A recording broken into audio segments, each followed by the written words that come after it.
एका क्षणी अर्जुन पुढे सरसावला तर कृष्ण त्याला म्हणाला, अर्जुना तू फक्त मन शांत ठेव, विरासन घाल, धनुष्याला बाण लाव आणि प्रत्युंच्या खेचताना हात स्थिर ठेव, बाकी सगळं आम्ही पाहून घेऊ.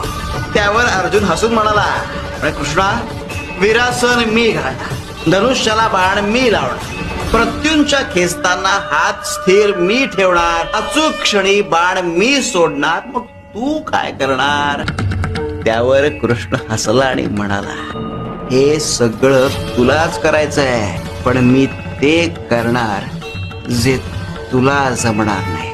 त्यावर अर्जुन म्हणाला, म्हणजे तू हे सगळं करत असताना नळ्यातल्या पाण्यातले तरंग स्थिर ठेवण्याचं काम मी करणार.